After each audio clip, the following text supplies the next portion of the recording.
ওহে আমার শখের পুরুষ, আমাদের পরিচয়টা না ভুল ছিল। ভুল ভেবেই না হয় আমাদের সম্পর্কের সব কিছু ডিলিট করে দিও। বুঝলে প্রিয়, আমার সাথে কথা বলা বন্ধ করে দিলে তাতে আমার কিচ্ছু যায় আসে না।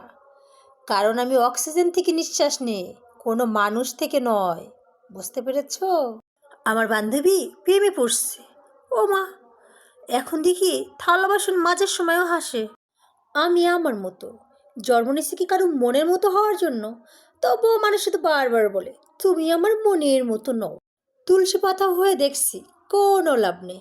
নিজেকে আয়না বানাও, যে যেমন তাকে তেমনই দেখাও। কারণ এই দুনিয়ার মানুষ কদর করতে জানে না।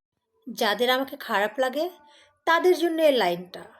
ম্যাথর কিভাবে বুঝবে আতরের সুগন্ধ? যাদের আমাকে খারাপ লাগে তাদের জন্য এই লাইনটা। ম্যাথর কিভাবে বুঝবে আতরের সুগন্ধ? আমি না আমার নিজেকে কখনো খারাপ বলি না, কারণ সেটা বলার জন্য আমার আশেপাশে অনেক লোক আছে। অবশ্য তাদেরকে কিন্তু আমি 1 টাকাও দিই না। তারা ফ্রিতেই অনেক সুন্দর সার্ভিস দেয়। সে আমাকে কখনো ঠকায়নি, আমিও তাকে কখনো ঠকাইনি। কিন্তু তবুও তাকে আমি পাইনি, কারণ তাকে পাবে কোনো এক সুন্দরী নারী। তার জন্যই আর আমার তাকে পাওয়া হয়নি। বেইমানের জন্য আবার কিসের মায়া? সে ভুলে থাকতে পারলে আমি কেন পারবো না? বুঝলে প্রিয়, আমি তোমাকে ভোলার চেষ্টা করি, আবার মাঝে মাঝে তোমার ফিরে আসার অপেক্ষা করি।